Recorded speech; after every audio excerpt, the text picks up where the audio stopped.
With one hand shielding my face, I let you take my other hand as you pulled me up into an old boxcar. The wind had thrown shards of sand against my face the whole way there. You brushed my hair out of my face and asked if I was okay.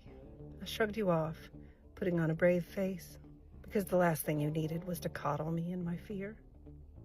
A man appeared from a shadow in the corner with a lightweight scarf around his neck and aviator sunglasses tucked into his shirt. You shook his hand as if you were old high school pals, but something in your stance told me one wrong move could land us both a mile away beneath the molten dirt. I kept my eyes on your boots and my heart in my throat, waiting for your business there to be done. You didn't want me to come, and I shouldn't have pushed so hard. I'm always doing that, putting myself in the middle of things that are better left to one. But you could have fought me harder. You didn't have to make that reservation for the two of us if you wanted to do this alone. You could have let me stay behind in the desert that was mine and taken off for this one on your own. But here we are, chasing down that lead you had from a midnight phone call that left us both waiting for sunup. He handed you a small flip phone, early 2000s Motorola, I think. He was explaining the ominous purpose of the thing. He laughed and said he hoped it would never come up. It wasn't so you could stay in touch, he said, because the phone belonged to the company. Behind him, a beat-up Bluetooth speaker played the Wanton Bishops. He asked if you liked the song. It wasn't a way to connect to old friends, he said, nor to call for help. It was just in case he killed you. He could tell your family you were gone. I shivered against the metal wall, hoping you didn't notice. But you have a way of feeling my every move. I remember the way you heard the catch in my breath, the first time I had a vision I couldn't prove. It's like you read my mind as your hand came around to my back and pushed me out of the box, onto the sand, and into the sun. I landed on my feet, but my mind took a minute to catch up to what I saw. With bad rhyme in the speaker behind me, I saw you kick something shiny in the sand. Was it a knife or a gun?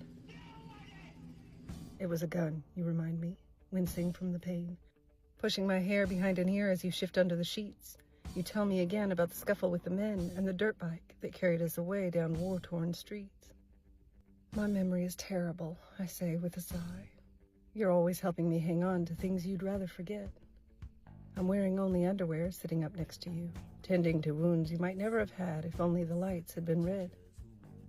I remember that, the lights, how every last one was green. Lucky bastard, I guess, you always say to finish off one of these stories you tell. We were never going to miss that flight.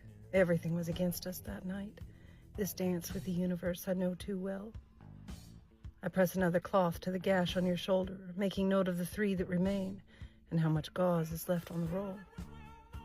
We'll find her, you say, sliding your hand down my back. I know you're right, but I'm tired tonight. I need you to have all the control. Before I can enjoy what might have come next, my bedroom unfolds around me and I realize it was all a dream.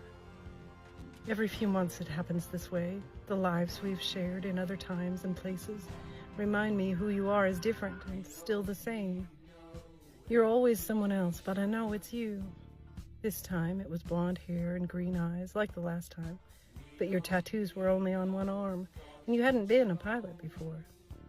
But everything else about you that mattered was the man I know is mine. Until we cross paths again.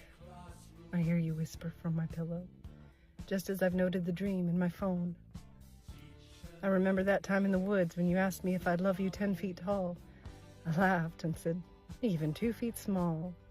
You're the loveliest friend I've ever known.